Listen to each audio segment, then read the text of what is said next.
Wiener's the keyword. All right, episode 38. Speed run side quest. Here we go. No fun facts today. No time to get to know you. You are who you are. We all know who you are. But just to run down the list. Cameron as Stony. Ian as Soul or Sailor Sun. Josh as Tug or Blubdu Pullup. Tyrell as Jared. Detective Easter Tundraka is Kobe. Nick behind them there is their companion, occasionally played by me to sort of help them along. But today, you just got back from the Tower of Pestilence. You survived. You leveled up. You're all ready to roll. You have the city at your beck and call. You are going to go do the Chumbawamba challenge. But before you could even take a step, a guard from Sir Barristan's group with the white sash around their neck comes up directly to you, Detective Easter, in a very somber mood and says, Detective Easter, you might want to come with us. Where's the guard? There was a guard, like right over here. Hey, there's a guard. He says there's been a murder, and I believe it's someone you've been acquainted with. Oh no, it's the little boy, isn't it? Well, let's not waste any time. Let's get there now.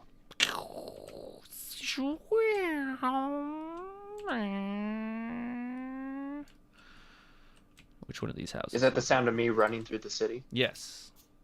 Okay. Which house was it? I think it was this one. Yeah. Oh no, this house looks familiar. It is familiar. Sorry, I didn't prep this little guy in here. Character. Elf. Oh crap! What's this guy's name again? That's his sister. Yeah. We're just gonna say this was him. It may look familiar to some of you, but it is not Ranger Steve.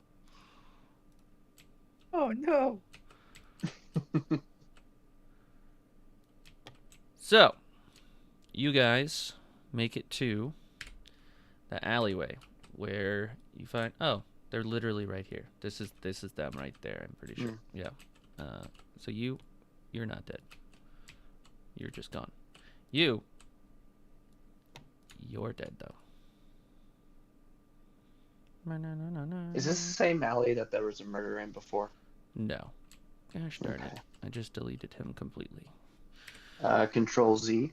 Yeah, I don't know if this program has it, but I'll just use the original one because the tiefling was not actually the race of who that person was. Status. Knockdown. There we go. Okay, so you guys make it to the alleyway and you see the guard sort of consoling Lil. And you realize that Pip, the cheerful half-elf that you met that was giving you information, like you had cured his sister's blindness, it appears as if his body is in the alleyway beside the house. And how big it was. She's just beside herself right now, and doesn't seem like she's kind of hysteric. It doesn't seem like she's maybe available for speaking, but the guards have the alleyway obviously sort of taped off from both sides.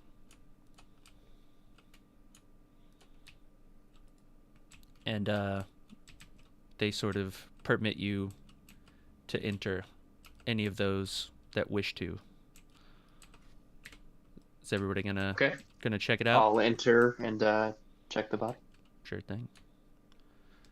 So when you guys enter... Oh, so we're all here? Not just... Yes. I didn't see the cake. And I'll put up in the stream as well as the Discord the image of the autopsy report So as you can sort of go over the autopsy report, you see Pip Fedringer, age 27, male, half-elf, 6'7", 180 pounds, purple eyes, golden hair, no beard or facial hair. Estimated time of death is 9 p.m., birthplace Nicanthes. Location of the body is Elm Street. Probable cause of death is asphyxiation by strangulation. The victim was found bruised and badly beaten, with multiple lacerations and large bite marks consistent with that of a dog. The frontal portion of the skull has been caved in badly and disfigured by claws. His pockets were empty of all identification and forms of currency. There are signs of a struggle based on the hair follicles found underneath the fingernails of the victim. The victim was identified by his sister based on the clothes and specific birthmarks to be Pep Fedringer. You can investigate further, ask any questions you may have that are relevant. But yes, you approach the alleyway, and it is a bare alleyway, but it does appear, based on the blood splatter and sort of scuffle, that there was a fight that ensued here that resulted in his death. Is there any fur or anything underneath his fingernails that could be identified back to a species?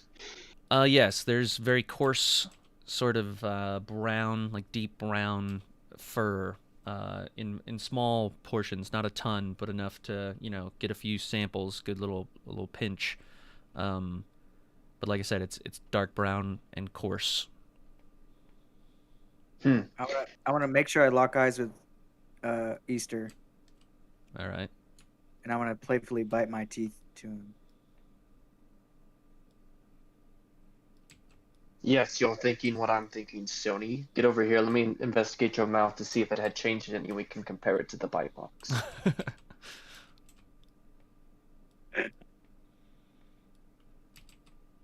Well, don't just stand around. We must make haste. Stoney, you just gonna stand there? What am I supposed to do? Let me investigate your mouth to see if the curse had changed your teeth at all, and see if that can correlate to these bite marks. Perhaps it would give us a start on the investigation. Yep. Just put my face right up to his. Uncomfortably close to his face. You put your mouth so close to his face that you get like a waft of the last thing that he ate. Which was like that fish stew or whatever. Breakfast fish. You guys haven't slept in a long time. Clearly, none of you have brushed your teeth, so it's pretty rank. It's pretty bad. Jesus, man. But you don't see any fangs of any kind. You see do Tritons have irregularly flat teeth? They're herbivores or are they carnivores or omnivores? I mean, Omnivores probably. Yeah. Okay. A bit of both.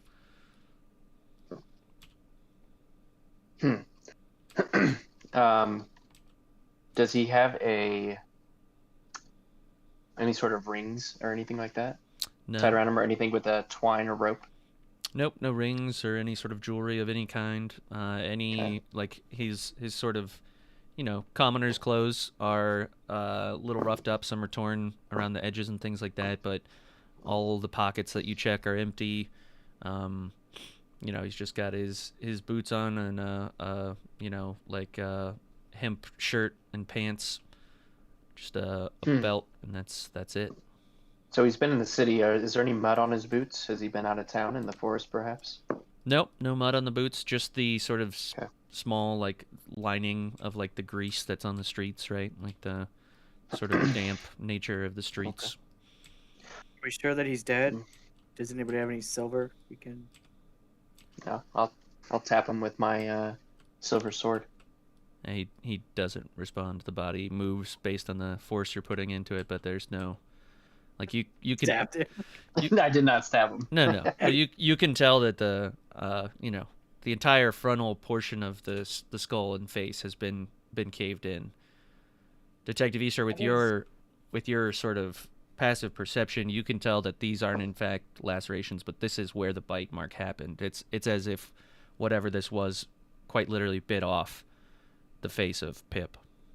Those hands, are they rough or do they have any kind of dirt or grime on them? Yeah, so the hands definitely show signs of a struggle. There's bruising and bleeding around the knuckles. There's the hair follicles found underneath the fingernails. Some of the fingers were bloody too.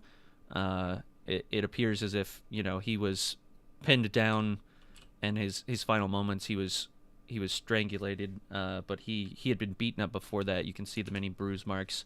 There's the obvious giant sort of bruises around his neck. There's one on his left side, there's one on his right pec, and there's one on his right leg. So it's the bruising is pretty much everywhere, but those couple spots are the most prominent. Can I echolocate up onto the roof Sure. to see if that nightmare guy is still around? Yeah, you echo up on top of the roof. You sort of peer around the city, but you don't see any sign of the night terror. It's rather dark. The only thing that's sort of lighting the streets and the buildings is the low illumination of the energy running through the city, powered by the windmills. Yeah, I'm gonna do a quick walk around just to see if there's any evidence that may be left behind if someone did escape on the roofs, but two, if there's anybody that's kind of paying close attention from a nearby alleyway, somebody who might want to be in on the news but not be known that they're checking on the news. The alleyways are pretty well locked down by the guards, but you can step out into the street, and when you do, you sort of look around, and there's definitely a little bit of a crowd. Most of the time, like, this isn't unusual for people to see, but there are, people sort of starting to gather around and like converse and sort of point. But none of them seem to be any more involved than another. They just sort of seem to be, morbid curiosity, so to speak. Can you see any like claw marks or anything on the pavement or on the walls? Maybe it came down from the roof or exiting the alleyway. So you looking at the sort of alleyway and everything, you notice that there's a door on the left that leads to Pip and Lil's house, and you see there's a big lock on the door and a key that has fallen on the ground, like a set of keys, a very small ring of keys just outside the door, and it looks as if these keys were dropped by Pip, potentially.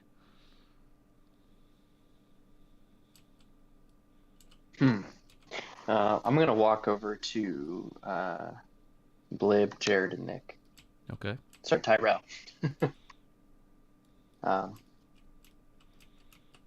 Madam Blib, you were the one who restored sight to this fine young lady. Perhaps you could be the one to talk to her and try to get her to calm down and get her side of the story.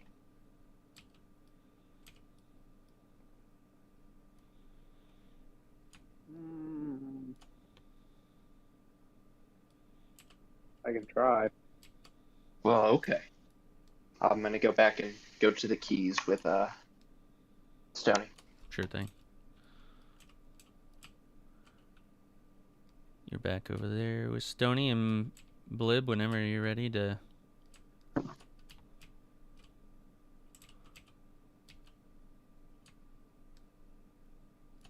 Or do you want me to go with the key thing first? Let you have some time. No, I can't remember her name. Lil. Lil. Is it Lil? So she's just sobbing, kind of uncontrollably. It's obviously just happened, or is very fresh, and she's just sort of sat on the crates with the guard sort of standing directly behind her. Just hands in her face, like bent over. She doesn't even see you approach.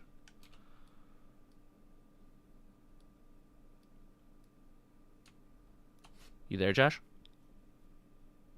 He muted himself. I'm on mute. Sorry. I'm gonna walk up and put my hand on her back.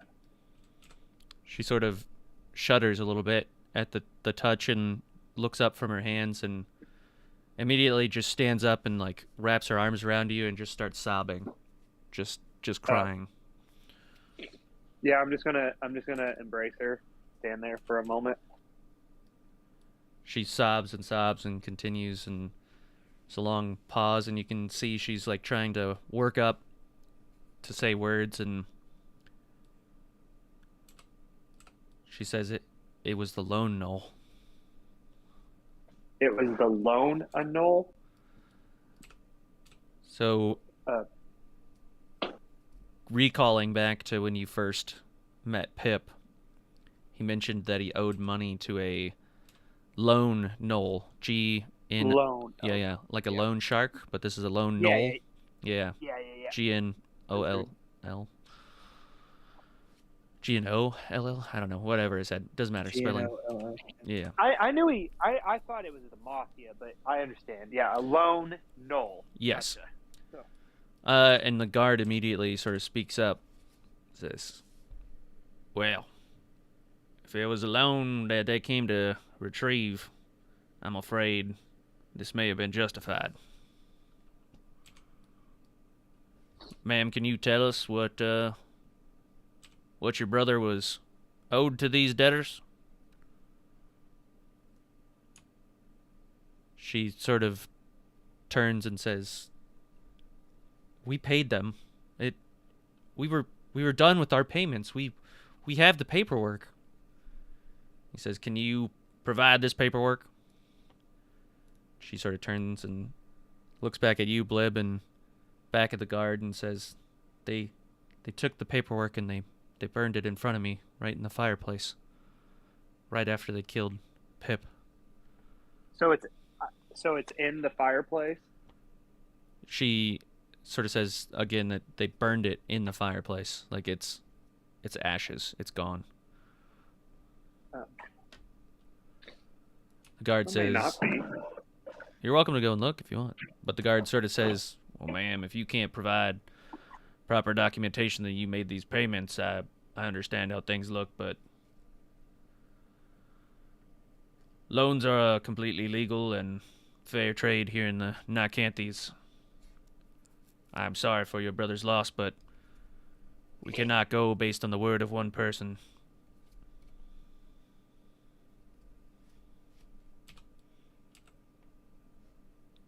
She sort of sits back down on the crates, hands in face, and begins to sob once more. The guard sort of turns down to the alleyway to Detective Easter and sort of shouts, Detective Easter, I think there's something that came to light that should be brought to your attention. I'll head over that way. So you can see this Yeah, knight has the green sort of mark around his waist, the one that signifies that he's part of Dredd's crew. He says, I'm afraid, by the letter of the law, even if this was perpetrated by the Lone Knoll, this may have been a justified course of action for the Lone Knoll. And is there any remnants of a payment to a Lone Knoll? I'm afraid the sister mentioned that the Lone Knoll disposed of said payments in the fire. I cannot speak to the validity of that statement, but you may want to investigate inside further. Thank you. I'll walk over to the sister. All right. She's still doubled over, crying into her hands. How much money was owed to the Lone Knoll? None! I told you. None. We paid them. We paid them in full. They wanted more.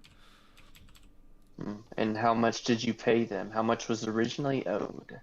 1,000 marks. We paid them 1,000 marks. Not at once, over time. It was a loan. We paid it back. We paid it back. And do you have any of the other receipts of payment? No, No, they beat him. They forced it out of him. He wouldn't tell them where it was. He knew what they were trying to do. He was afraid they hurt me. When they finally threatened to do something to me, he caved. He gave them the documents, and they said they'd leave him alive, but they burned the documents, and they walked straight out, and they killed him. Was the loan not for your eyesight, which was cured here by Adam Blibdupop? It was, which is why we made our last payment. We were a day late, but that was it. You were a day late on the payment. Just a day. It was just a day. And was the payment made at their local headquarters or offices? He came here to collect it. We gave him the money, and when that wasn't good enough for him, he asked for the documents. And which lone knoll is this? Does he have a name? SPAC. SPACK. And was Spack alone when he came to collect the payment, or did he come with security? No, he came with his other gnolls. They came in a pack.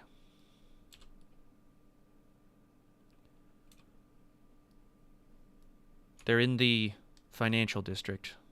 The giant concrete square building. Just beyond that, there's... do you know where the tailor is? Yes, of course. They reside just on the other side of the tailor. And would they have kept any additional records of your payments, showing that you were only one payment away and no longer needed the rest of the money for the... If they're half the services? bastards, I know they are. I know they don't have that paperwork. They wouldn't be dumb enough to write it down.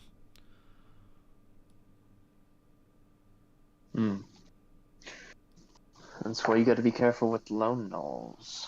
I told my brother not to do it. I didn't need to see. This isn't worth his life. This wasn't worth my eyesight. Well, perhaps something could be repaired. Does, Madam Blib, do you have a mending spell? Perhaps that could work on the ashes of what remains in there? Or Tyrell, No. is there a way for you to conjure up some?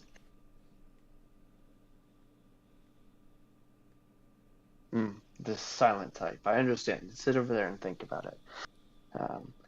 Perhaps there's something in your house that you're not considering, something that your brother didn't tell you about that could possibly help prove that this was a unjustified killing, like you were saying. We want to help you. I don't understand what more you or the guards need. I saw it all. Yes, you saw them kill him, and by your account, it's for... They did it because they were asking for more, but before I go to them, I want to make sure that that's the story that we're going to hear. Because it sounds like they're going to say that he didn't pay in full and the time was up, and they came for repayment in blood. I have nothing else to offer. One of them stayed behind and kept me in the house. Made sure I would stay quiet and not scream as they took him outside, and I heard the scuffle in the alleyway. And did you notice anything different about this time versus the other times that they would show up? They never beat him in the alleyway before, but obviously they killed him this time, which I think is what's different. I did hear someone struggle to try and unlock the door in the alleyway before it went quiet. And does that door lead inside to your house? It does, yes. May we enter your house? You may. Alright, so you enter the house, and there's not a woman standing in there. Wee. Oh, okay. When you enter the house... Look at all that contraband right there on the table. They're just goblets. This girl's going away for good. I mean, you guys have shared a drink in here before with them, but I think you waited outside. Maybe. Yeah. Some people didn't do that. But yes, despite how it looks now, the furniture is overturned. Jars broken, plates, dishes.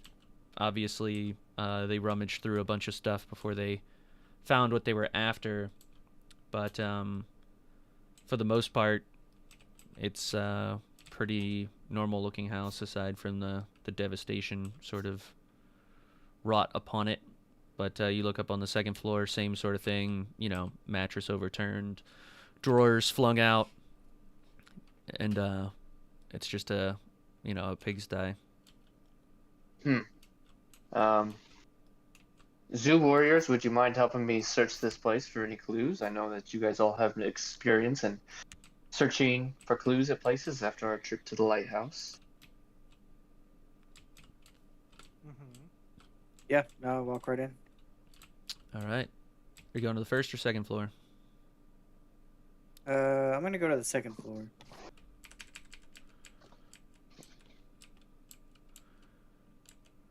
All right.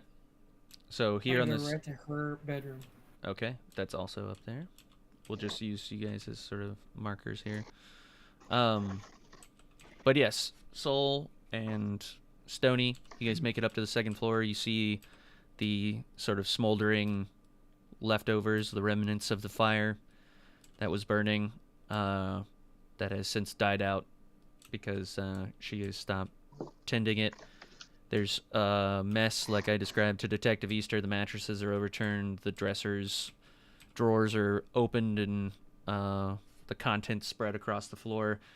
The only thing that is completely untouched is there's a painting on the wall, like a small, what looks like sentimental value sort of painting, just sort of hung, that is not crooked. But aside from that, everything in the entire room is displaced in some way, shape, or form.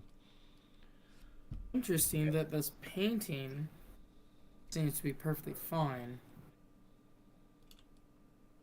But I do want to check into this fire to see if maybe there's any things that were tried to be burned in it. Yeah, so you look into the fire and there's not really much. It's just little embers and ash. There's not like any remnants of paper left. You get the sense that it was very thoroughly burned, and there's probably most of it went up through the chimney if there was any at all. Can I walk over to the painting? Sure. You walk over to the painting, and it is just a caricature illustration like you would get from a street merchant of Pip and Lil. Like I said, it's a caricature, so it's rather animated, but they're both laughing, and very simple drawing. Careful. Don't touch it. I've heard of some paintings that end up being vortexes into a world that kill you instantly. Can I roll my eyes and then just see if the painting comes off the wall? Yeah, it does. It's just the date and Pip and Lil, and it was drawn like 2 years ago, so it's a relatively new thing.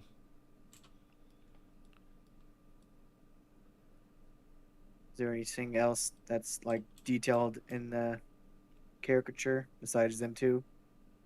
Nope, just them in their clothes. Like I said, laughing with each other.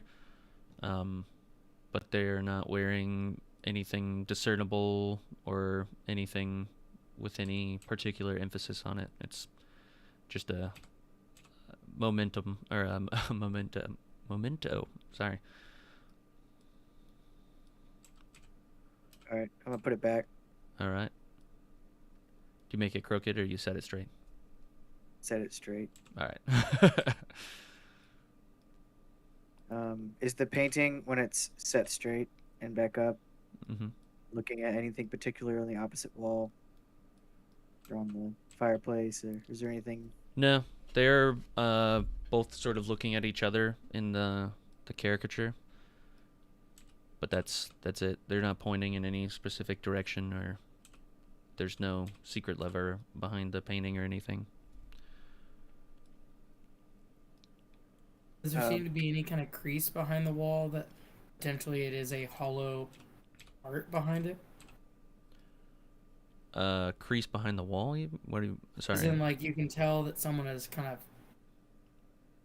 cut out a section that you could replace and take off the wall. It may not need a lever or anything like that, but you could take off part of the wall to hide something behind it. You sort of run your hands across the wall and you don't discover anything. It's pretty thoroughly. I mean, it's just a plaster wall within the wood inlay, so it's yeah. You can tell just by the thickness of it. Like, these are pretty shanty looking buildings, and there's not much to it. Like, it's a very small barrier between them and the outside world, so there's nothing that could really be hidden within it. Does Lil, I mean, is she blind in the picture? Is it apparent? It is apparent that she is blind, yes.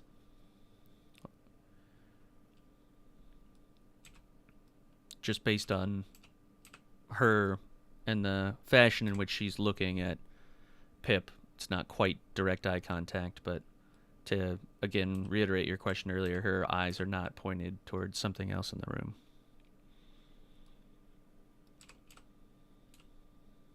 Okay, well.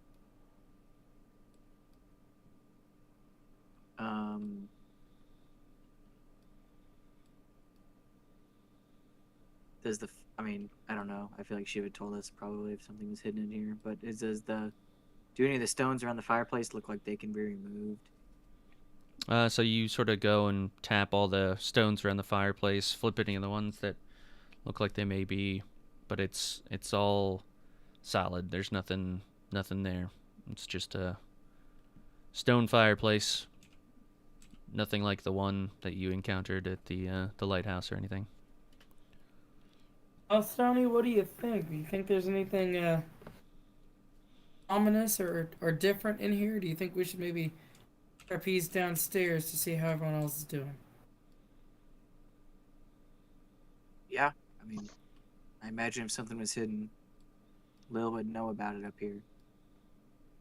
True, or maybe she wouldn't let us come up here if there was something.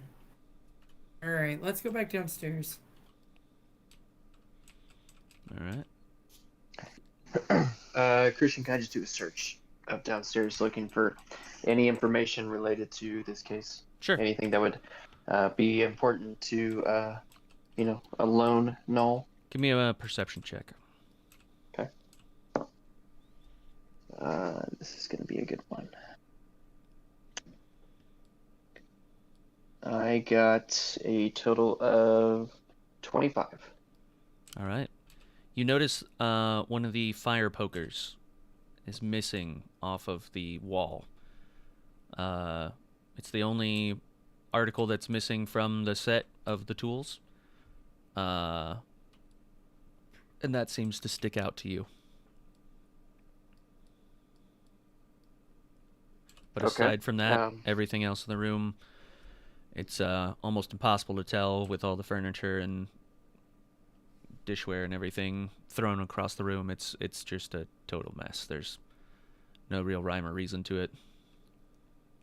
Okay, perfect. I think it's time for us to go give this lone null a visit.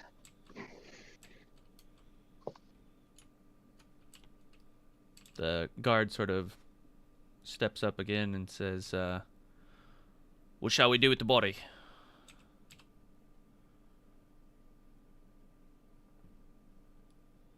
We should take care of it for now, make sure that it's protected and seen for all the proper preparations for a burial.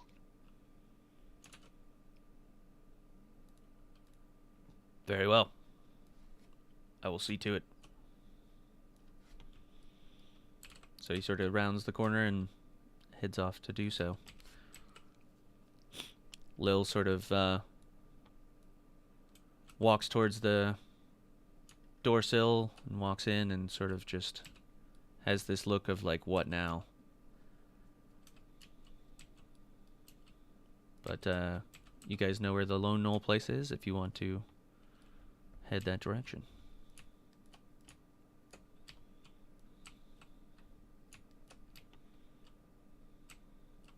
Let's go. All right. You guys head down Elm Street here. I mean, I don't know. That "Let's Go" didn't have a lot of. I don't know if that made me want to come with. I mean, you don't have to come along if you don't want. I mean, I just wanted to feel it a little bit. So, Don't you think you can do better than that, Kobe? No, probably not. Oh, okay. Well, if that was your best, that's all I can ask for. So.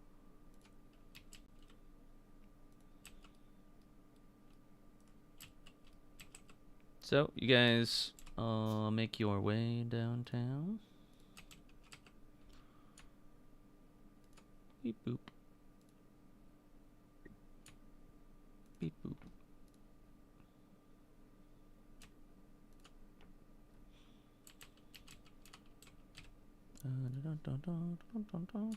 They really need a group move feature.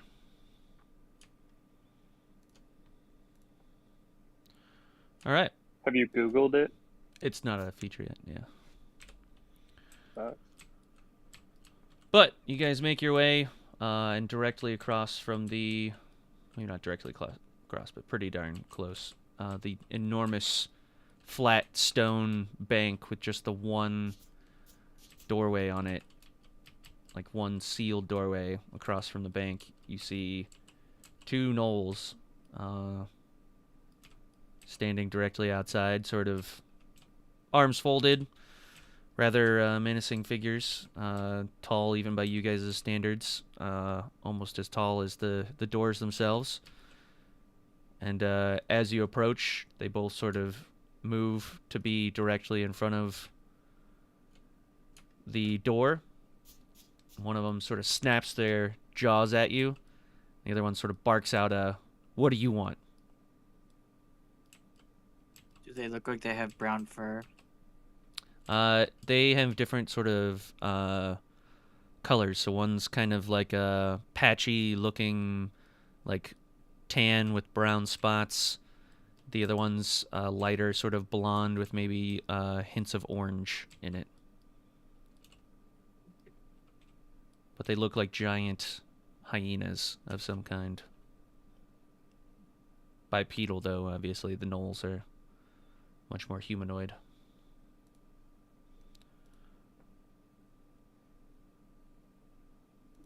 Null is a lizard, right? Are we looking for a lizard guy? Gnolls are like hyenas, like humanoid hyenas. Oh. Like they, I don't know if you can see their faces or not. They like. Oh, those are gnolls? Yes. Oh, okay.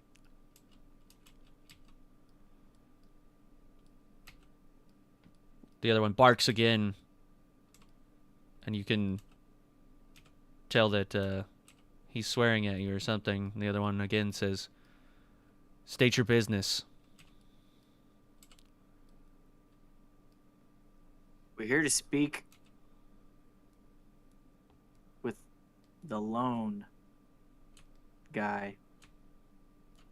They both sort of give a hyena-like snicker to each other. They sort of turn to each other and mimic what you say. They say, "Which lone guy?" And I'm gonna come in quiet, just like whisper to him. The one who can give me the best loan. And give him a wink.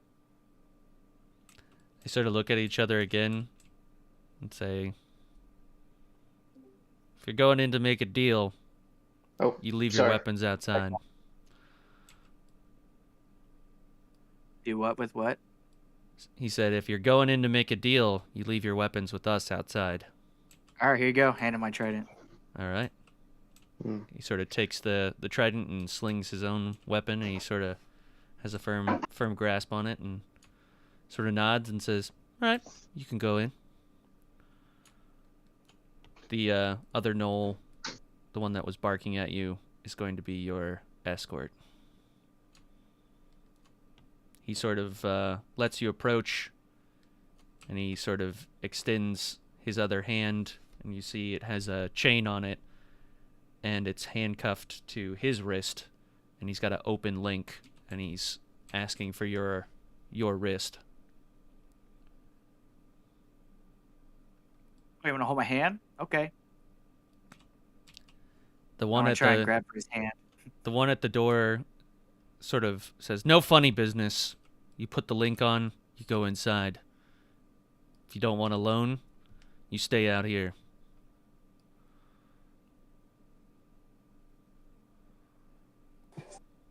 Yeah, now I'm going. Yeah. All right.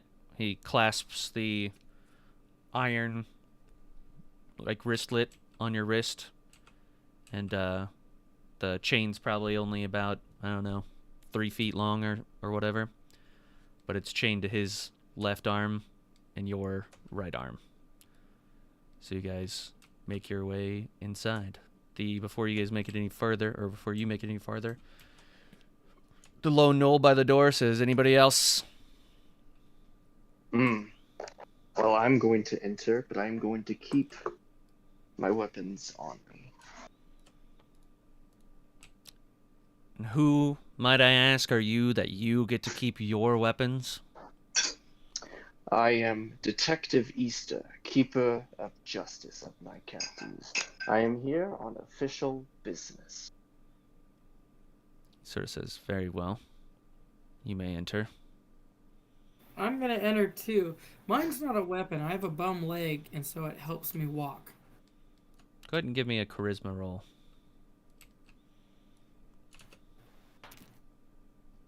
Let's go, Gandalf. Well, 12? yeah. All right, you succeed. He says, "Very well. Go inside." I'm gonna Willy Wonka slowly walk in. Do you somersault at the very end? I will at the very end once we're inside. The knoll that had chained Stony sort of holds out another chain to you with 2 open clasps and says that you and Stony must be chained together at a wrist now. I am a detective of Night Counties. I will not be chained up while on official business here. The knoll I am sort a of looks at private- the knoll looks at you and puts its hand up and shakes its head and points at Soul. But I am just a fair bum-legged woman. Whatever do you need to chain me for? The knoll at the door says, "Those are the rules." All right. I'll hold out the same wrist that's already chained. And Okay, Before they have an option, chain it right to that one. sure. So your right arm has 2 buckles on it now. Soul, which arm are you putting it to? I'll put my right arm as well. Okay. Or sorry, my left arm, so that way we can actually walk. Sure. So again, it's about 3 foot of chain. So there's a link of 3 of you now. I also want it noted I've now decided to switch my hobbled leg. Okay, all right. I just kind of like point at the crab arm and clap it together and kind of shrug. Just walk by, like, can't. The knoll it's sort my of arm. puts the trident out in front of you to stop you, and then sort of uses it to point at your feet, your very, delicate ankles. So it says, "Those'll do."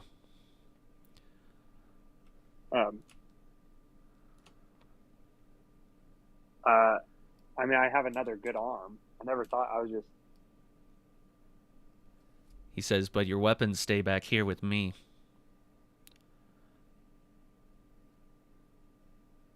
What? Now I'm confused. He said, "Are you going in or not?" Yeah, but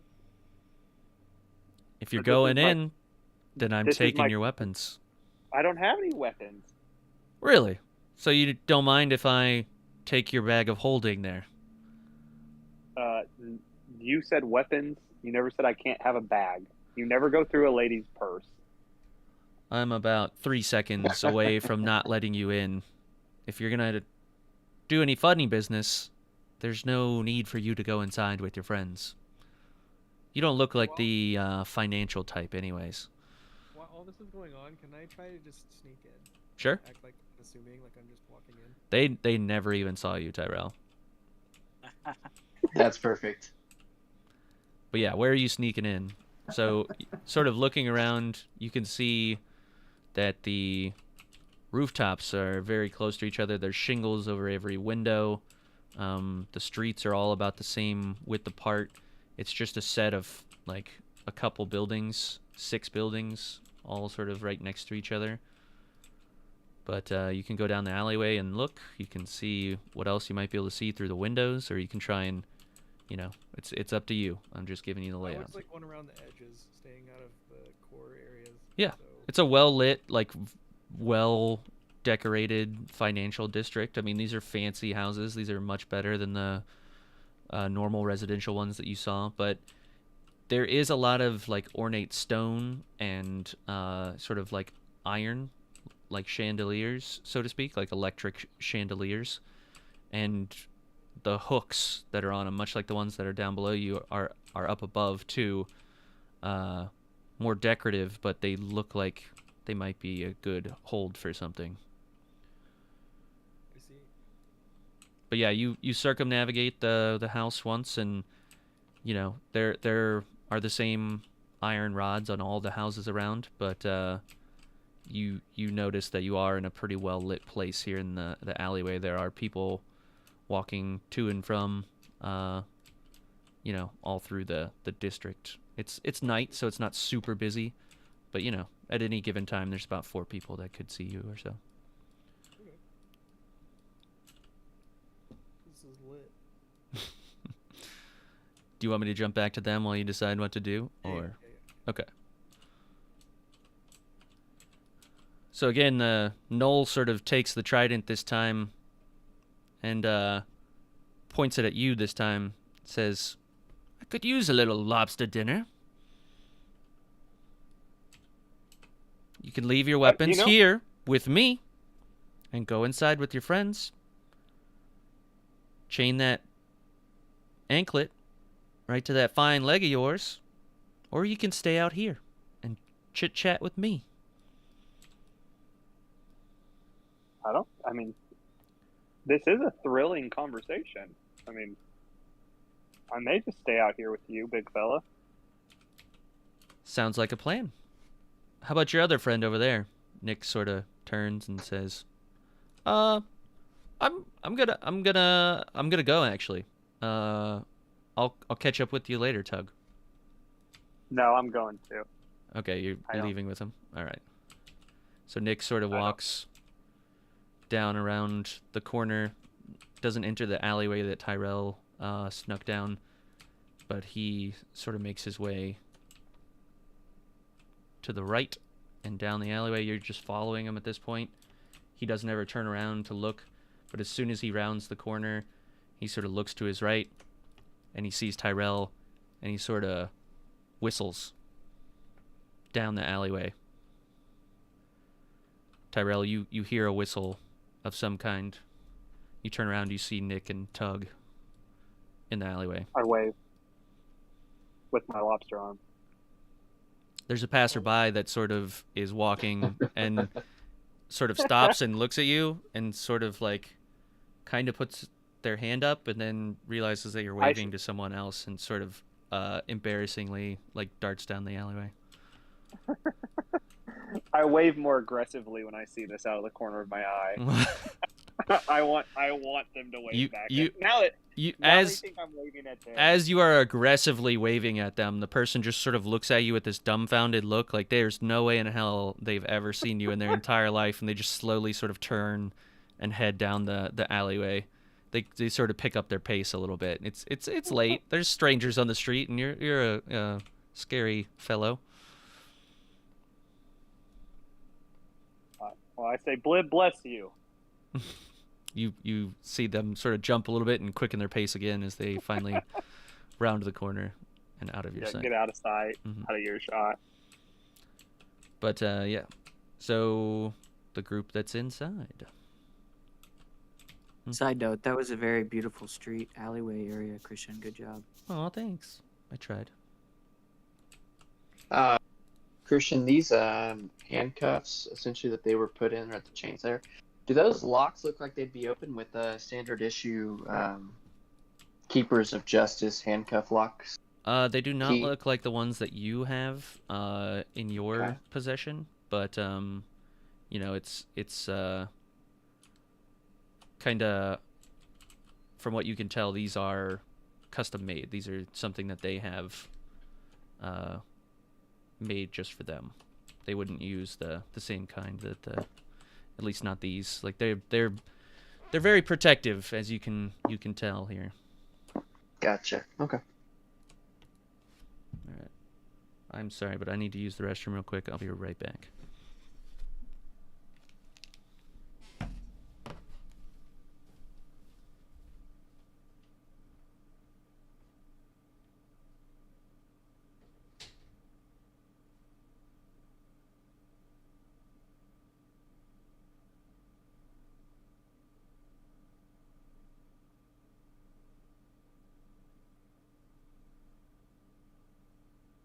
How's the gang going to get out of this one?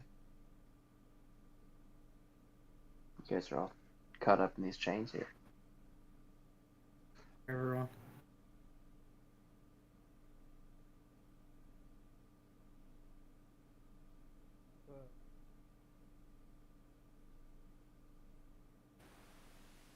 What's some podcasts I need to listen to?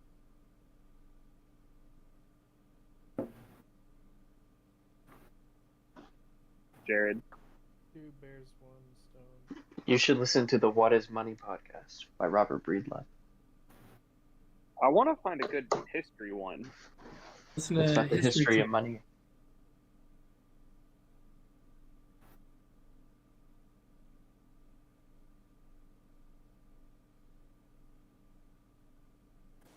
History Chicks is a pretty good one. They're based in Kansas City.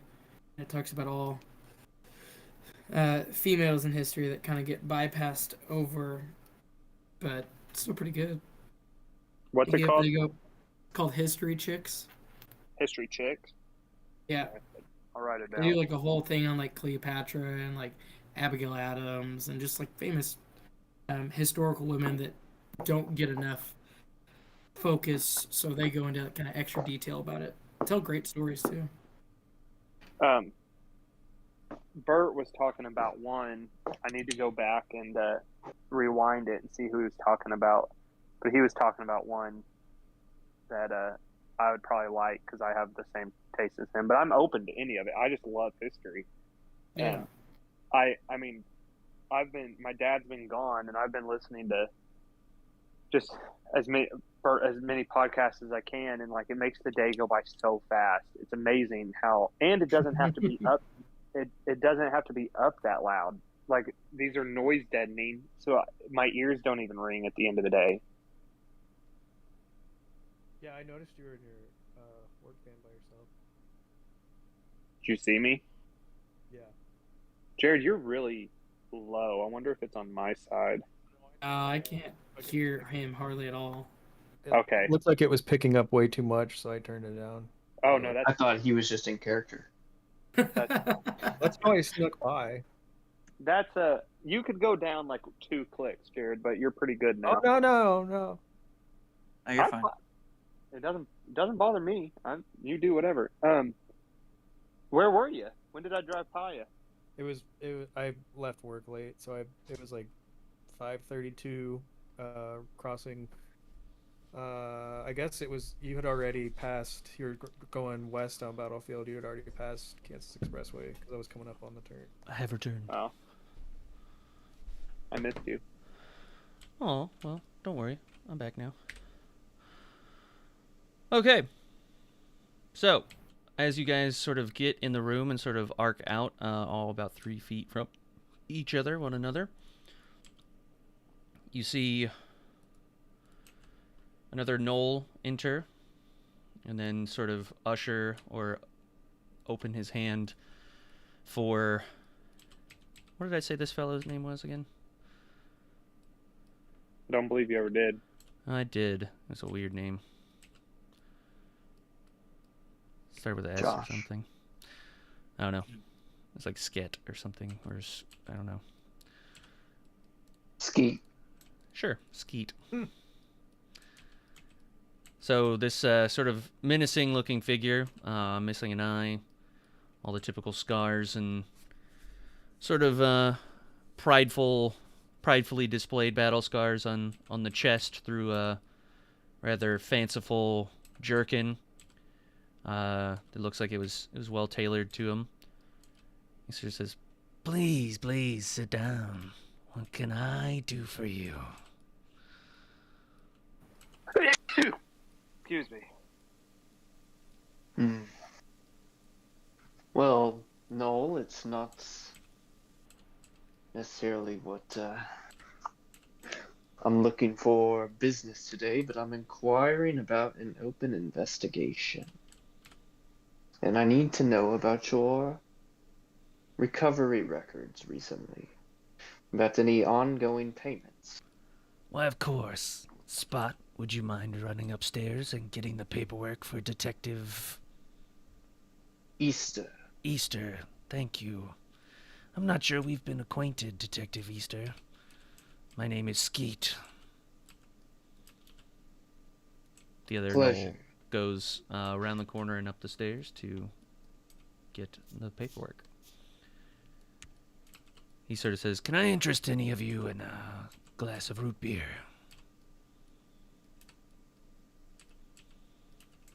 Perhaps a turkey leg?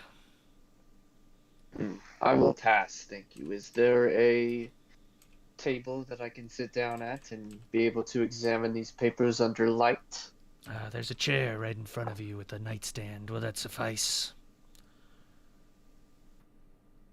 As long as there's something to spread out on and look. Where's this spot at?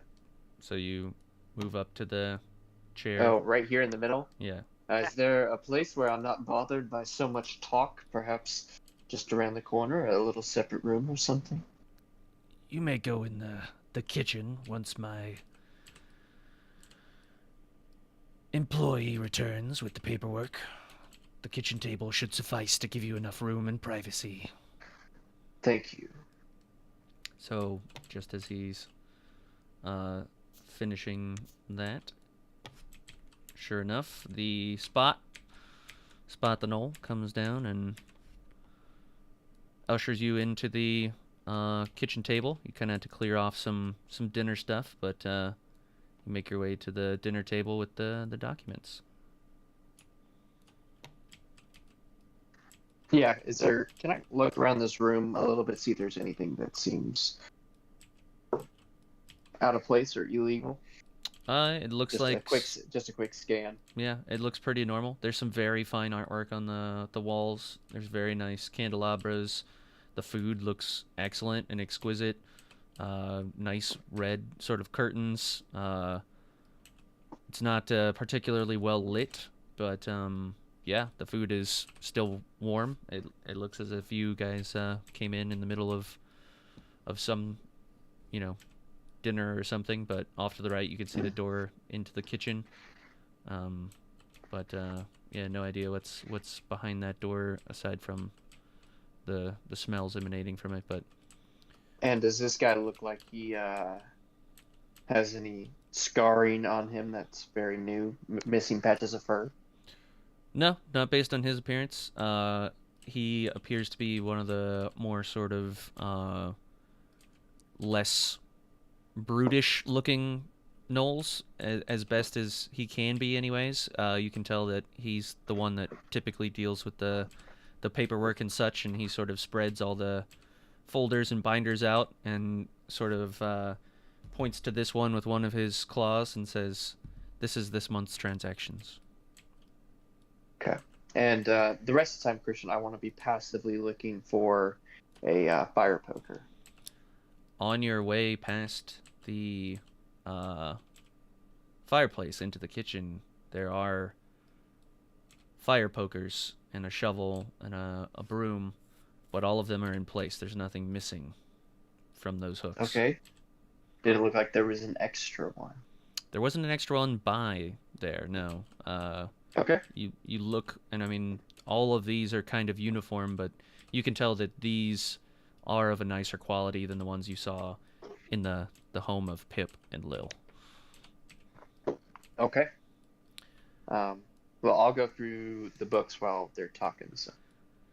So Skeet sort of turns and says, "I see you already met Rex." Rex sort of snaps his jaws and rattles the chains connected to your arms. Oh yeah, no, he's pretty ferocious. I mean, I'm not quite sure he's as ferocious as your other guy out there, but I mean, we're terrified. He sort of grumbles and says, "No need to be terrified. We don't mean any harm. Yes, we put up a scary front, but it's a scary business and it's a scary city. If we didn't have protection, then who would protect your money?" You know what? I agree with that. I'm pretty new to this city. I mean, I didn't really even know what your business was. And They tell me you're interested in a loan. What are you looking to purchase that you can't do it outright on your own? well, you see, I'm a little strapped for cash. I see. I'm new to this city. My money didn't really work here. This city, as you know, has some really strange rules. Where do you hail And- from? You know, down in the Anasi Sea. I don't know how deep you've ever been, but I'm not familiar with the currency of the Anasi Sea. I've never You know, even we met a deal- Triton before. yeah, we deal in sea glass mostly. And, I'm afraid such trinkets are not worth much here. exactly. So that's what I ran into coming topside. And, I know I told your friend here that we came in for a loan. But actually, I figure a person like you in the business you run, you speak to lots of people. And we're looking for more information, if anything. You thought maybe you I'm could help us sorry, out? but all of my client information is completely confidential. I wouldn't be It's much not of really client information. It's more like information about the city. Speak. You see, we're trying to attempt. I can't remember what it's called. The beer mile. What did you call it? The Chumbawamba challenge. We're trying to try the Chumbawamba challenge. You hear like But you a see here, large cackle, got- like a large, like wolfy, snarl-toothed hyena cackle.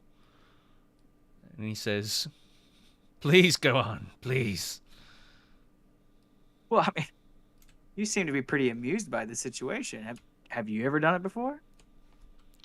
We make the pilgrimage to do the Chumbawamba challenge, but no one, aside from the great Threebeard, has ever completed such a challenge. Threebeard. See, that's a name I haven't heard in a long time. Threebeard's name holds much renown across Morningstar. The stuff I've heard about him, I guess I wouldn't be surprised the fact that he survived the Chumbawamba challenge. They say he moved on to another plane of existence after this world failed to provide him with an adequate drinking challenge. Well, I think me and my group of fates here are quite up for the challenge. Well, I must tell you about Threebeard's hat, then. Some say he left it behind for any stupid enough soul to pursue such a challenge. But his hat was his trick to discovering all the speakeasies. As I'm sure you know, it's not an easy thing to even find one in this city unless you know people. Well, that's exactly why I'm here. I figure if anybody in this town knows lots of people, it'd be you. It said his hat, a straw hat, unassuming enough in its appearance, with a red band across it. There's one stray straw that points out the front. They say his trick was that this hat would point him towards a drop of alcohol in a 6-block radius. He'd feel a little tingle in his nose. And that point, that loose straw in the hat, would lead him to the locations. Now, how he got in is beyond me. But that hat would be a mighty fine addition to someone attempting this Chumbawamba challenge. Last I heard, it was part of someone's stage act at William's Broadsword.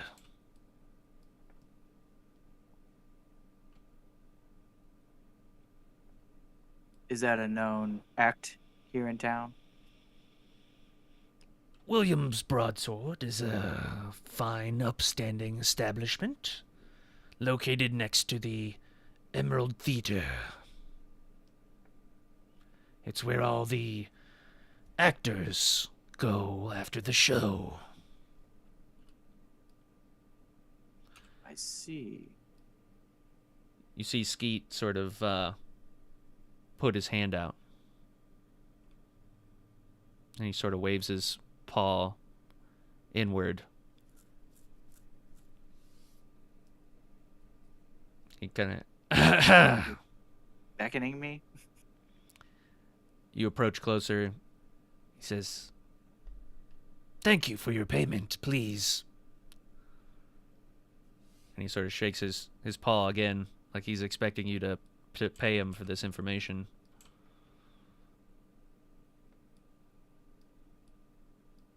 I'm gonna give him 2 pieces of sea glass. He sort of looks at him in disgust and frowns and holds it up in the firelight and just sort of tosses it on the nightstand and turns around and with a fire poker begins to stoke the fire.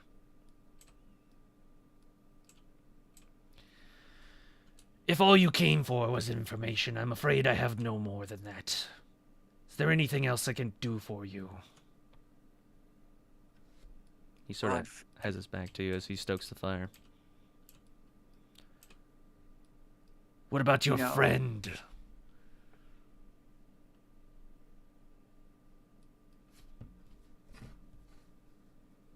Who, me? Yes, you. Did you just come in here to listen? I'm always up for a good show, and I hear this town's got plenty of them. Then I've already told you where to find one. If you're not here for a loan, I'm afraid I've shared all the information I'm willing to share with your friend Stony. You can't have a good show without a good drink, so I guess I'm in the right place. I offered you a root beer when you first entered. I mean, this hat, apparently. Yes. As I said, if your business is concluded here, I will check on the detective, and Rex will lead you back outside. He sort of leans the fire poker up against the chair.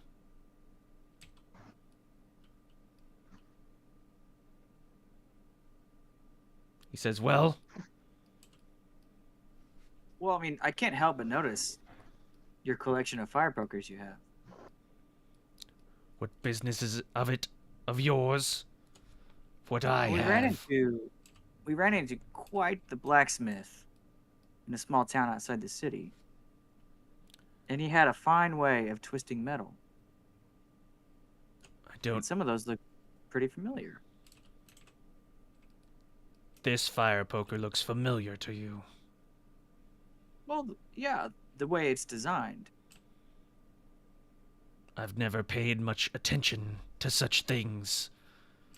You see, what he did specifically, he was a generous man. He didn't require any payment for his fire pokers. He would give them to people in need. And he's quite renowned for it. So where did you come upon that? You seem like a guy of much Where is wealth. this story going? I'm afraid my time for talk has ended. I am not interested in talking about fire pokers or blacksmiths.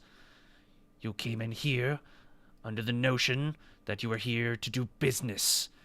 Yet all you gave me were some pieces of glass, and I shared with you information which I expected payment for. I'm letting Can you... I hear the raised voices, Christian? Yes. As the voices are being raised, we're going to jump back outside to Tyrell, Nick, and Blib. So Tyrell, you guys sort of meet halfway here, but you can see and hear sort of the shouts. Not, too bad of shouts, but you can hear that there's heated discussion inside. And it's probably a Ostonian there, like not valuing people. Nick says, so are we sneaking in the top or what? I'm down. All right. Throw that magic rope up there, boy. Doit, toit. Boy. Can we like peer around the corners like real fast, make sure there's not just like Sure. guards walking? Nick says, we could go to the canal and go a couple. He says, over here. There's a darker corner. And he sort of This looks shady. This looks good. yeah, leads you around here. And yes, by the... Where'd you go? Interesting. There we go. But yes, over here it's much darker. It's closer to the canal. The streets at this time of night are very empty. There's no one walking around. He says, all right, I'll see you at the top. And he sort of climbs very skillfully, very light-footed, just jumps from one windowsill up to the others and makes his way on top of the building. Sort of Assassin's Creed-ish. Very nice. How are you guys getting up there? Just turn upside down and feather fall, Josh.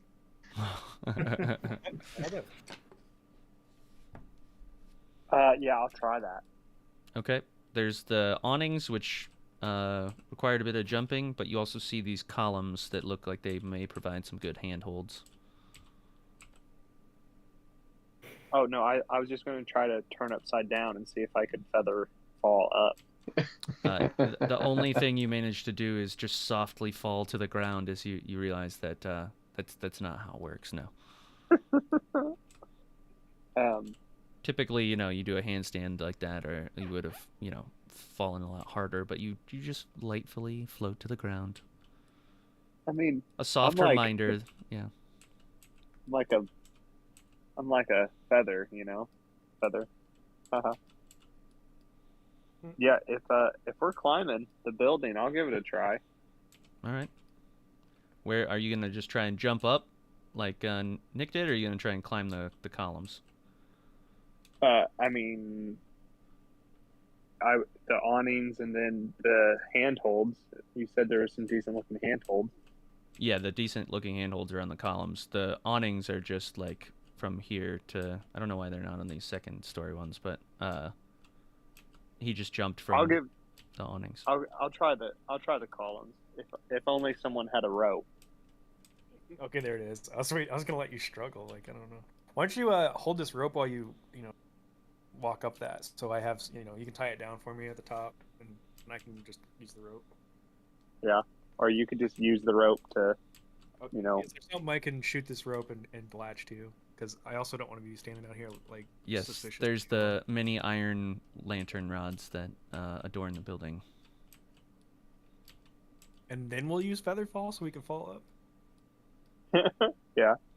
Remember that time we had a rope and we're trying to get a deer on top of the truck and forgot about the rope? You send your magic rope up Tyrell's wall. trying to remember this time. Send your magic rope up the wall, and it sort of intertwines itself through one of the loops at the top, and you guys sort of slowly climb your way up. You guys find Nick there, waiting for you at the top. I mean, I've got big feet. I probably get really good grip. Yeah. But you guys find yourself with some roofs, some roofs to scale.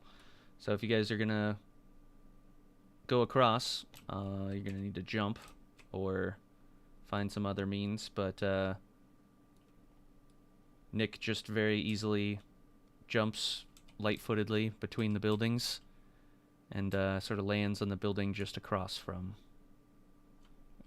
He goes all the way. He lands all the way on top of the roof of the knoll. He sort of turns around and puts a hand in the air and waves across to you.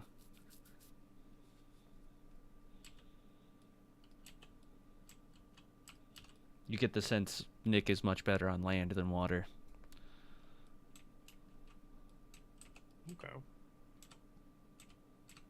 I mean, it was on land that he was struggling, though. On land over water? he's better on land over land than he is on land over water. Right. But water over water, don't even get me started. I mean, that's... Don't even.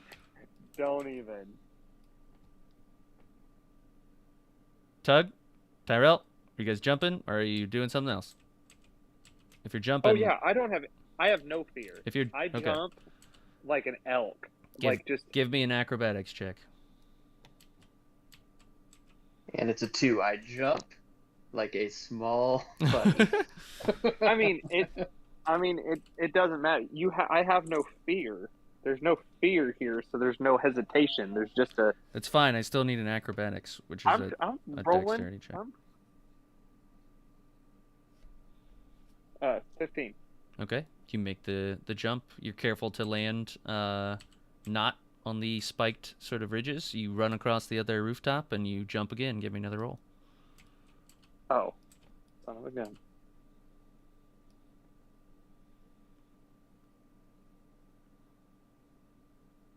Nat 20. All right. You make it, and your momentum carries you so easily, and you're so familiar with the rooftops at this point, you go ahead and make the final jump to the roof. Okay, well, awesome. I got a 13 on the other one, so. The nat 20 allowed you to take an extra bit of movement there. Yeah. Well, and when you fall like a feather. Right. If you're a little short, you can kind of like swim through the air. Tyrell, you're up. Yeah, I'm sweating. Okay. Sort of look down. There's a bit of vertigo, maybe. You're like, whoa. It's kind of Spider-Man, like first time ready to swing moment, right? I'm hoping to pull an inspiration die out of my pocket. Okay. If you're going to use a point of inspiration, you succeed. Okay. Your inspiration point that you use makes your trek across the rooftops very easy. You sort of overcome your fear, your nausea, and quickly find your footing. You make it to the rooftop with the rest of them, and Nick is sort of looking around for any loose tiles or anything, and he says, I think we're going to have to rappel down through one of the windows.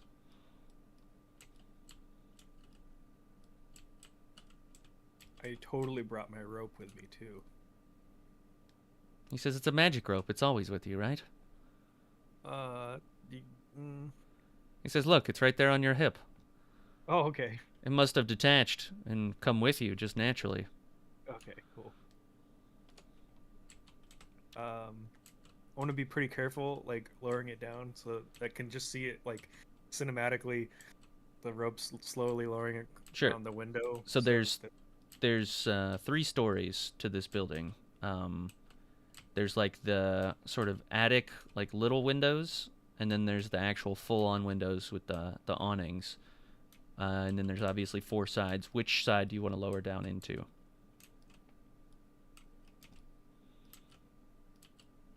Which window? You can rappel down and peek inside. I just need to know which one you're doing it to. What do you think, guys? The top floor first? Walk it down? Sounds good. Let's go on the most desolate side. Nick sort of points over. No.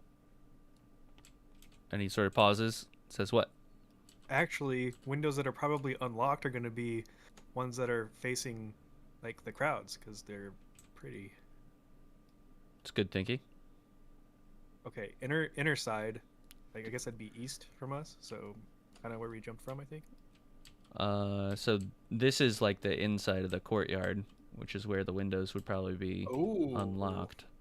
Nick Yeah. says, do we have any kind of visibility potions or stealth or anything? Nothing? I mean, we're in dark clothes. I think that should be enough, right? Nobody's looking at rooftops, especially in these empty streets. Like, Oh, yeah, totally. all right, well, I'll hold the rope up here unless you want to tie it off on one of these spikes and lower you right down. Yeah, I mean, what are they gonna do? You know, they see us. We're just chimney yeah. sweeps. We're just humble chimney sweeps. Yeah. Can't you artificer up some chimney sweep costumes for us? I actually totally can't. If I can find. While you do that, we'll jump back downstairs to the rest of the gang.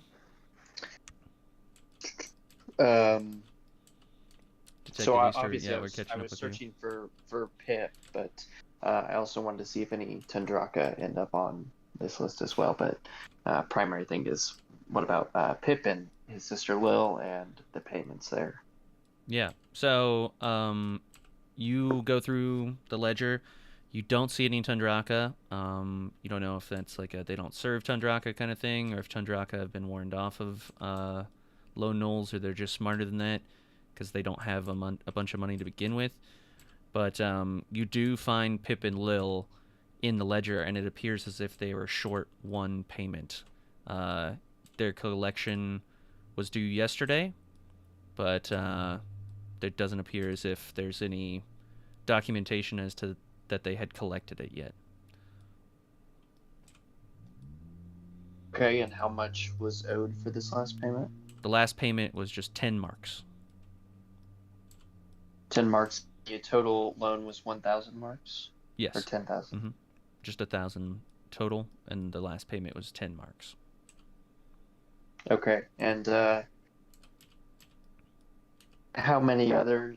Do I see any others nearby that look like they're late as well, or is this the only one that looks like it's not been paid up on time?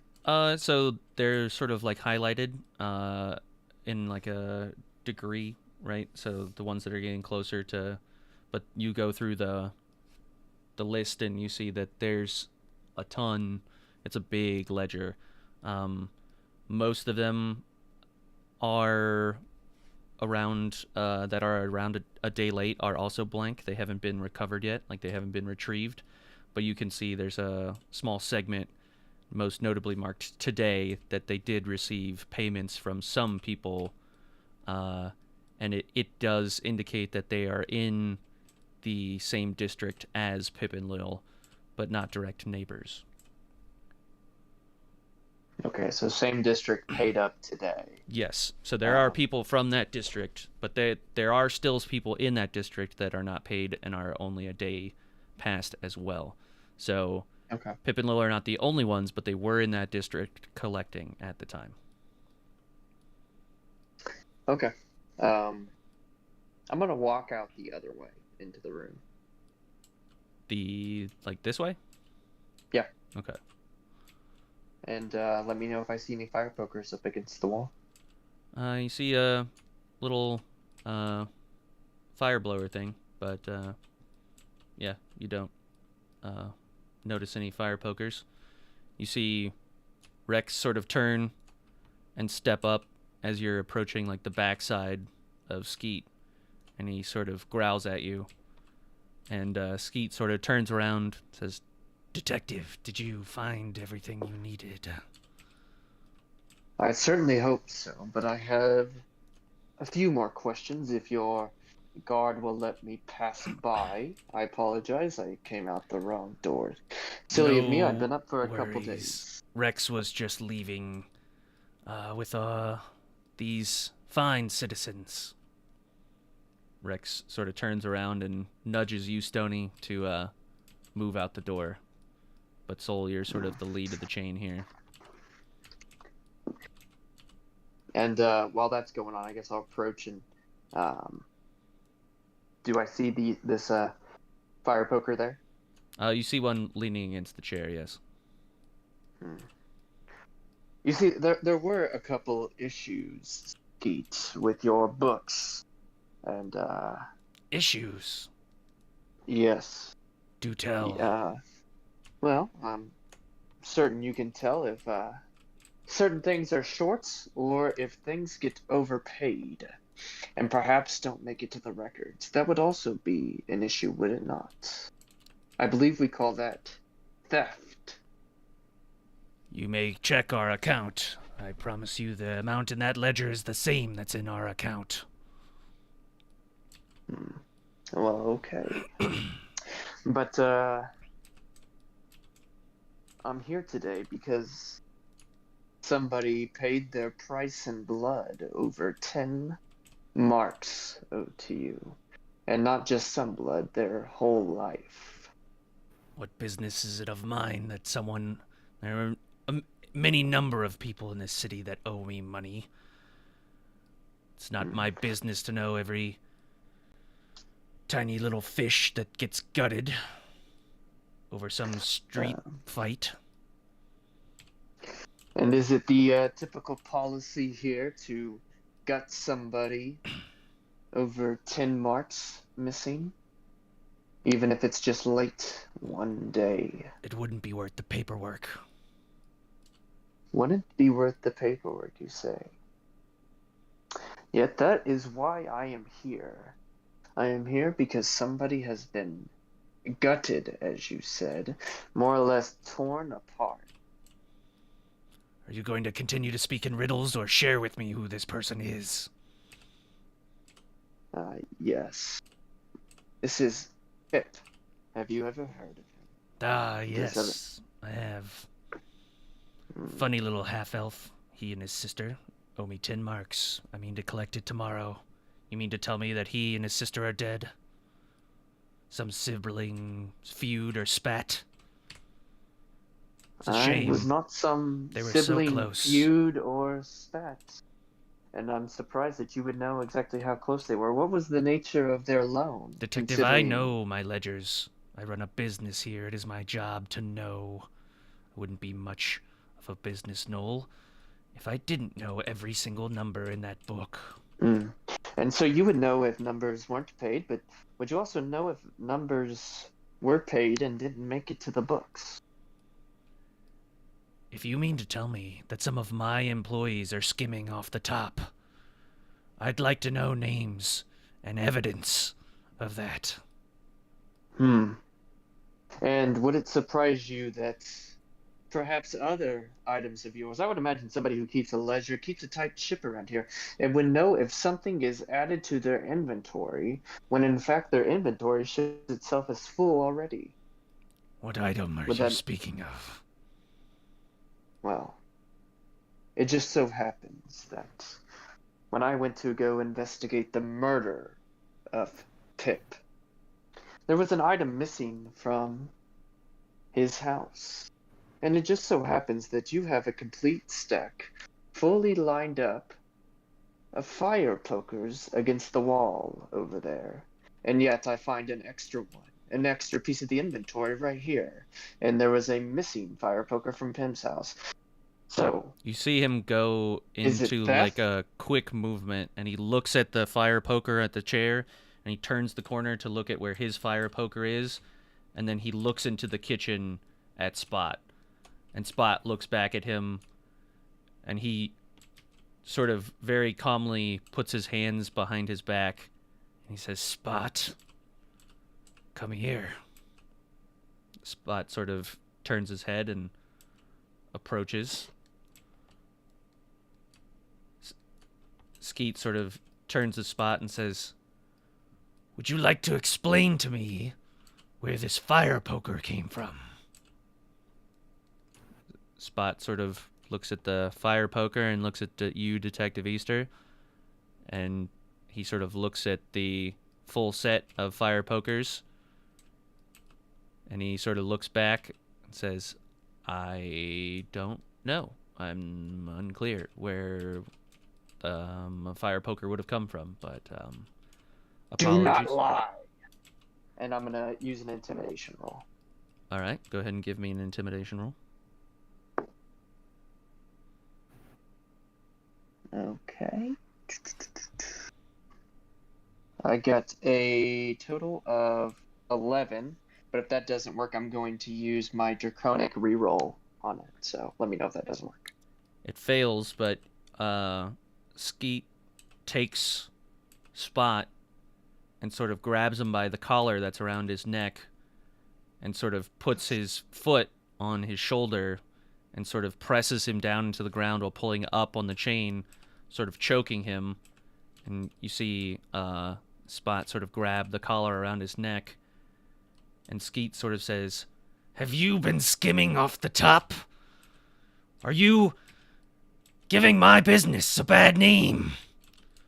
You see Spot sort of struggle, and he sort of chokes out a no. He says, "You're gonna tell me who left this fire poker here. I don't need detectives snooping around my place of business." Spot sort of looks over at you, Detective Easter, while like choking, and sort of like gives you the head nod back towards Skeet. And Skeet sort of tightens the chain again and says, "Look at me, not him. You're gonna answer me, or you're gonna answer for it." It seems that he is trying to say something, Skeet. Perhaps we should hear what your crony has to say. He sort of pulls the chain and throws Spot across the room, knocking over some of the furniture. Spot sort of gasping for air, now in the corner, sort of using the bookshelf to stand back up. Sailor Sun and Stony, you guys are sort of standing behind Rex, as Rex has sort of taken an interest in everything that's going on. We'll jump to the group on the top. As he's Mhm. he's turned around, Mhm. and you're doing this right now. I'm wearing 2 fish hook earrings, and I want to pull one out to try and pick the lock. Okay. We can come back to that. but- Okay. All right. Sounds good. All right. Back to the 3 amigos on top of the building. Nick says, "So am I holding the rope or am I going down?"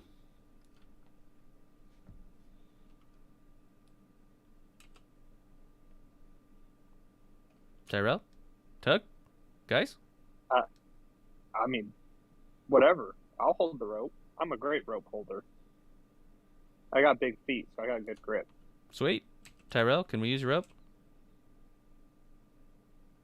He sort of walks over and very wearily like takes the rope from Tyrell. Sort of hands it to Tug. Like, all right.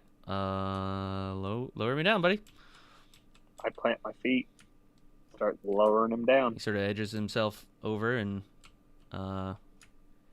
in and sort of through one of the window ledges.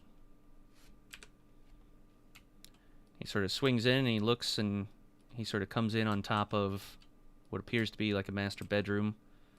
He sort of looks around. It's rather dark, very fine furniture, very nice floor. Can't see much, but he sort of whispers up to you. He says, "Psst, it's clear. Come on in." Tyrell, you gonna head on down now? Jared, you there? I didn't know I was muted. I was talking the whole time. Yep, feeling pretty good. I was just talking in my head. Ready to go. All right. You get lowered down inside the building through the same window that Nick entered. And then when you get down there, Nick sort of turns to you and says, how's Blib gonna go down and fit through this window?" I just jump. Sticky. Oh. All right. So you jump and you start to float down.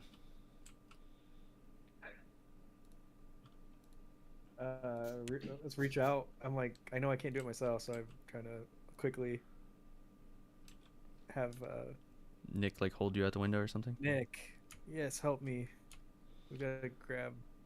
All right, so you Tug are floating past the window and sort of trying to do that like swimming in space motion and realizing that you're just falling and you have no control over, you're just going straight down. As your head sort of crosses the threshold of the roof, you realize Tyrell's reaching out, you grab his hand and they pull you in to the building. The bed creaks and groans, and the weight of three of you on it, you break through the canopy on the top and bounce onto the very fine cushions down below. Hey. You all three kind of spill out on the different sides and sort of get up in different states of preparedness and readiness for anything, but there's no one up here as far as you can tell. Like I said, you That see would have been a great movie scene. you see fine furniture and things, dressers, wardrobes, but yeah, nothing of note. Do you want to explore the room? You can hear through the walls, the many floors, the shouting going on downstairs. You hear what you think is like a crash of furniture. Nick sort of turns and says, I think we need to get downstairs. Do we? He says, fine, you stay here, see what you can find. I'm headed downstairs. He sort of sneakily goes around the corner and disappears down the stairs onto the second floor. Yeah, I want to rummage around like as quiet as I can. Sure. But not like so quiet that it's super slow. I don't know, like a good balance. Like a good burglar. Yeah, like a sticky bandit. Where are you rummaging? Are there drawers? Yes, there's like a vanity mirror over on the left. There's 2 drawers on either side of the giant wardrobes. And then there's a chair with a nightstand over on the right. Yeah, I'm starting with a nightstand. Okay. You go over to the nightstand and there's a nice looking like pipe and box of matches.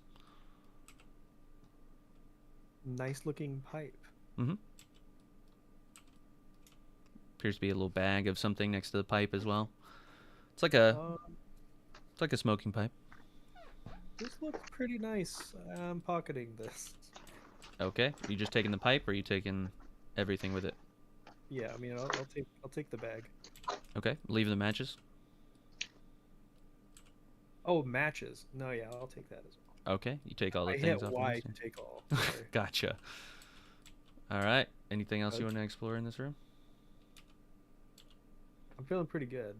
Okay. Let's see if Tug wanted to find anything. Tug, how about you? Yeah.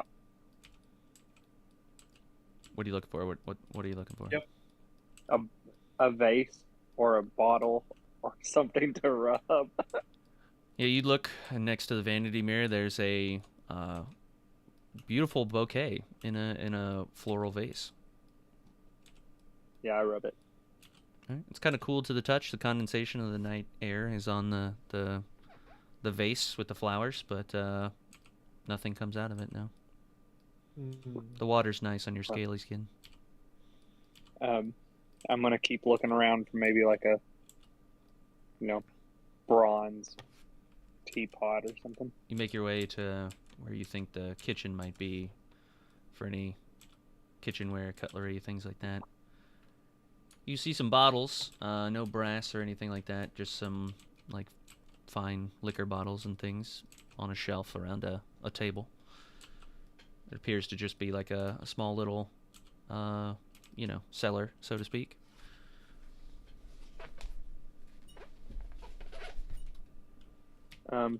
I guess I'll go back to Tyrell. All right, you kind of around the corner and tell them what you've seen, what you found. I didn't find anything of any importance. There wasn't even a single brass lantern. Yeah, me either. I guess we should go ahead and go downstairs. Yeah. All right. So you guys follow. You're so big you can't go down the stairs.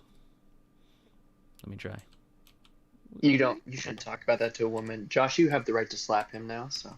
You're stuck. Ah! I'll just spawn you down there later. It's fine. Beep boop. Okay, so you guys go down the stairs and find Nick, who's sort of crouched, like the light of downstairs just barely hitting his eyes as he's looking downstairs. He can kind of see Soul and Stony, and sort of clicks his teeth or his mouth to let you know that he's up there. Soul, you sort of turn around and see through the shadows the eyes of Nick as he gives you a little wave.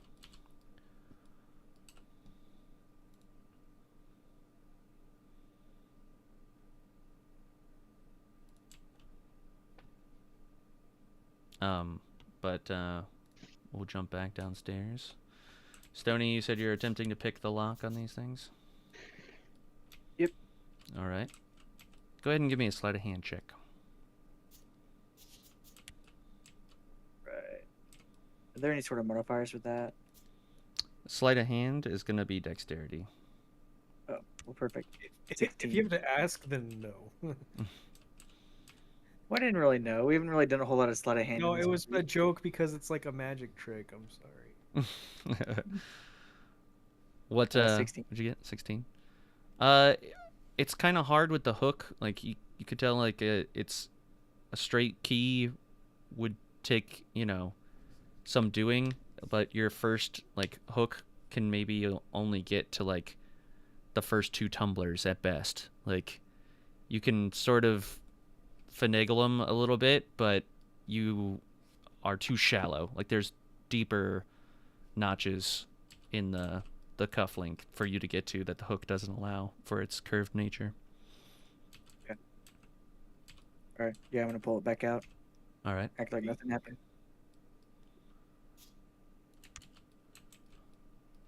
So from downstairs, Spot sort of stands up and says to you, Detective Easter, he says, Skeet has clearly lost his mind. Detective, I'm asking to be put under protective custody. You see Skeet sort of say, protective custody! And he takes a step and kicks the chair, and Detective Easter, it goes past you and into the kitchen and sort of shatters against the wall. He wasn't aiming at you, but you get the sense that, he's headed straight towards Spot again. All right, I'll walk towards them. Knowles, we need to get to the bottom of this. Someone here is not telling the truth. There has been murder, theft, and you're possibly scamming at your clients. The punishment is blood for blood and then some. Skeet says, I could tell you who's guilty right here and now. The one asking for protective custody. It's not his business and reputation on the line. Detective, being the status you have in the Keepers of Justice, is it not fair to resolve this situation here and now between us? And why is he the one, according to you?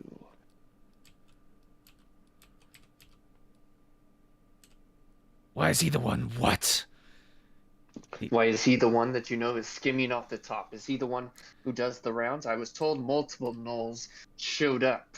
There are other Knowles Maybe. that queue the rounds, but he's the bookkeeper. He goes to every transaction. That means he knows everything that goes on. He and I are the only 2 people that know every transaction. So if there are transactions happening that I don't know about, there's only one other person.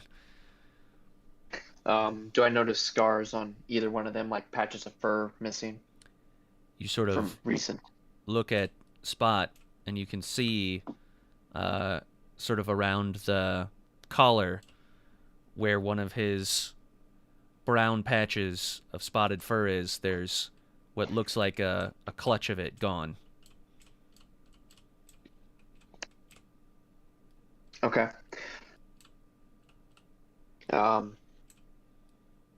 Yeah. I'm gonna pull out my taser and shoot Spock. Okay. You turn and use the full charge, I'm assuming. Yeah, I'm gonna use the full charge. All right. You shoot Spot, and he immediately tightens and convulses onto the ground. Okay, I'm gonna cuff him All right. and check out his neck So just for further inspection here. you see Skeet sort of stand at attention and sort of look puzzled. Says, "Detective, please tell me you're not taking this traitor into protective custody." We are talking about murder, theft, and fraud. He needs to stand trial before the keepers of justice. Your testimony here, and I believe we have other witnesses around, say that you are the only two bookkeepers who could have possibly done this. There was, of course, evidence found that would implicate this one here, including the marks here on his body. He should stand trial. We have more than enough evidence to put him away, unless you are afraid that, of course, he might talk more in the open investigation. All that I ask is that my business's reputation not be slandered. If you need me to stand in court as witness, I would gladly do so. As for the rest of you who saw what happened here, I trust that you can remain quiet on the condition that if you need anything in the future, you know you can come to me. He's sort of talking to you, Stony and Soul. Oh, that's really cool. Can we get our chains taken off now, please? Rex, please take the chains off of these fine friends. Rex sort of turns around and takes the key out from the necklace underneath his jerkin and unlocks the chains, and you guys are free. All right. Detective Easter, I trust that you can handle things from here. I leave Rex at your disposal to use as you see fit. I'm headed upstairs. It has been a long day, and I need a drink. Well, I sure hope the oppression of those who are misfortunate to run into your guards do not see any other unforeseen problems like we saw with Pip. I am just as disturbed as you are, Detective. I only wish to do the business that I can in the city. I understand that some people don't see it as a legitimate business, but I am doing my best to uphold the reputation of my people. I'm sure a Tundraka, of all creatures, a dragonborn, no less, can understand what it's like to be a lesser species in this city, and to try and The scrap... Tundraka are not a lesser species. Though we may be looked down upon and profiled, we are not a lesser species. I meant no offense, Detective. I merely meant that we have common strifes in our lives. Well, the punishment for this crime will be blood and then some. The punishment for theft will be a returned item and then some. And the punishment for fraud will be a repayment and then some. I would like it to be known that I do not wish the 10 gold marks to merely be returned, but the full 1,000 credits. I will make sure that that is known. I must take the fire poker as evidence here, but be warned, if fire poker was stolen, you might have to replace even more, whatever keepers of justice and the High Council sees fit. I'm willing to do whatever it takes. Please note Alright, I'm gonna try to get... my hands were also on that fire poker. But you saw me use it. I came downstairs and merely grabbed the one that was by my side. I did not think.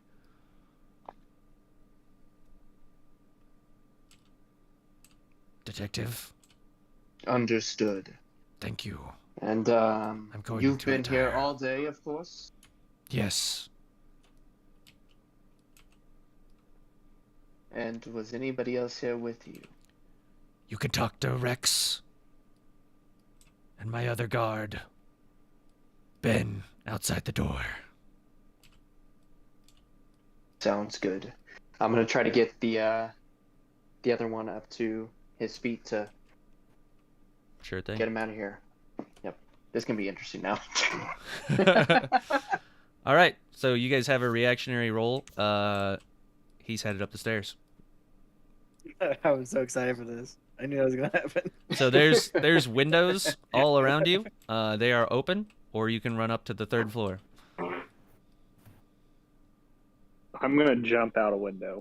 Tug, you waste no time. You jump right out that window and it slowly float to the ground. You sort of land on your feet, you look around, and lo and behold, you see a Kuatoa. Wave the claw. I take off running towards the Kuatoa. All right. Tyrell, as you're deciding what to do, Nick says, "Oh shit," and runs and jumps out the window as well. You hear him sort of I'm good slide with- stealthily We're off on the the second floor. cobblestones. Yeah. I'm okay with like trying to attach the rope and rappel down. the Okay. wall. What are you attaching the rope to? Something sturdy? There's just the stone sort of windowsill. There's like a wooden nightstand on the inside, but it doesn't look like it's gonna hold your weight. I'm not that big. There's a candelabra on the wall, or there's a curtain rod. Yikes. I don't have much time. I'll trust the curtain rod. I'm sure if I fall from halfway, I'm just gonna have to be really fast. And if it gives way, I'll have that much fall. I'm sure. Okay. I think Just I'm. aim to I'll- land on top of Nick. So you jump out the window. Well, I'll rappel. Sure. You rappel backwards off the window. Nick sort of very carefully looking around the corner and like hastily waving you down. He says, "Rescind the rope. Rescind the rope. Rescind the rope." Yeah. Come back to me. So the rope sort of untwines. You where do you dart off to? Nick sort of just hugs the wall. I want to act nonchalant. I'll walk back towards the core center. Okay. So you're headed back towards the center. Skeet sort of makes it to the top of the stairwell. He sort of pauses. Soul, you can see him sort of pause for a minute and look left and right. And you can see as if he's like sniffing the air. Like there's something that he notices. But you see him turn and go left up the stairs. Out of your sight. He didn't even notice his right-hand man was stealing off the top, killing people. His senses are done. But You said we had the other guy at our disposal, right? The other guard. at Detective Easter's disposal. You guys Right. are free to Yeah. to leave or whatever. This is an open No. conversation, and he can drag the other guy out.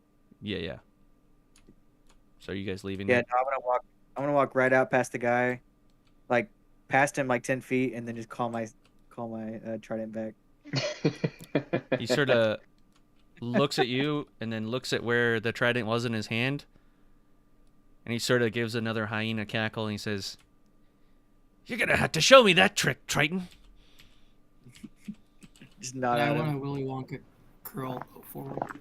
And yes, Soul, you Yes. you Twirl. lean forward and you can see that he's like about to watch you fall, and then you do a very nice tuck and roll and you spring up and throw your hands up. And you just see Ben sort of shake his head and say, I want to. trust everything went sorry. okay in there.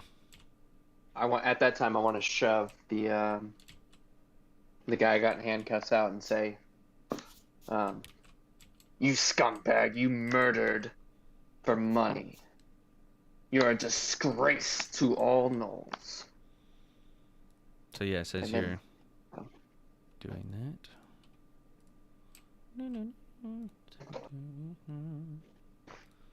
Everybody roll for initiative. that. No. Yes, he's you know, he knows he's been caught kind of thing. But you see the astonishment on Ben's face as you're escorting Spot out of the building. And yeah, it didn't come to blows. That's where our session can end, but one final thing here is Tug. Oh, we got to see what happens with this. You run into the very Kuatoa that you tasked with hiding the objects.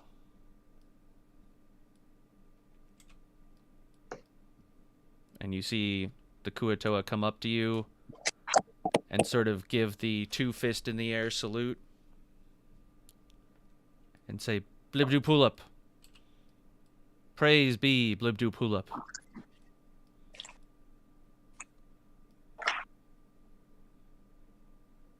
I bask in Can you your hear me? glory. Am I there? Yep, now you are. Okay. Oh, my child, how have you been? I have been good, my lord. How,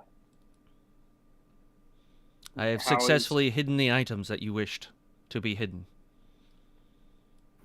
Ayek? Yes, my lord. Yeah. How are you, Ayek? Excellent, my So, lord. you've got everything. You've got everything hidden. Yes, my lord. Where's it at? I hid it, my lord. I paid someone to hide it. What? You gave it to someone else? I paid someone to hide it.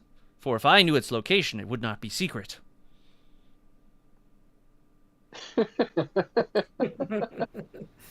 Uh-oh.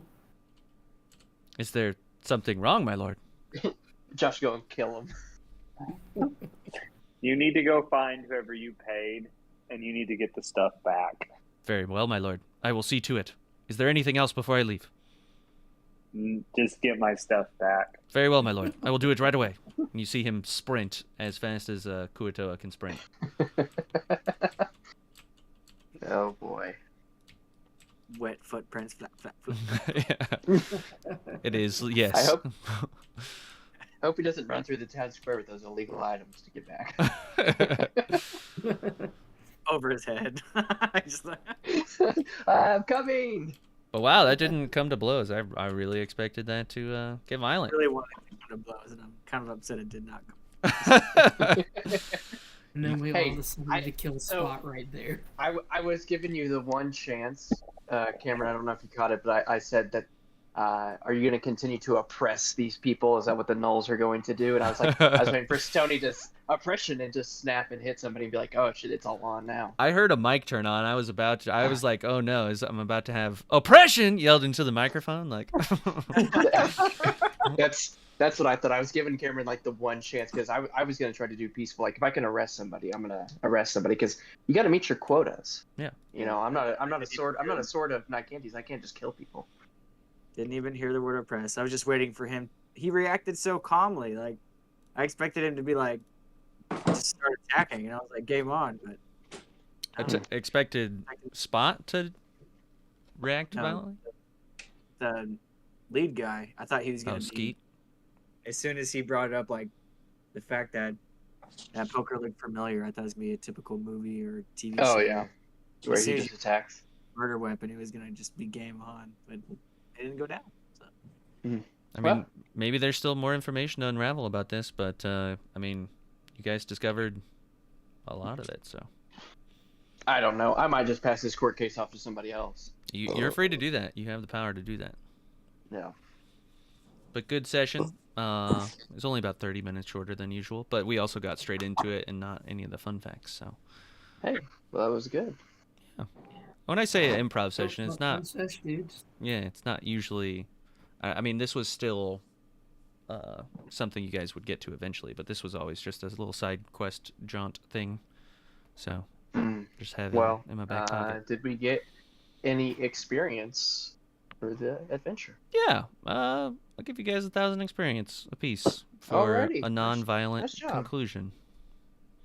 A violent conclusion would have got us more experience. I'm sorry, guys. My I mean, the Knolls surprisingly are not worth that much XP. If I'm looking really? at my card here, they're only worth 100 XP.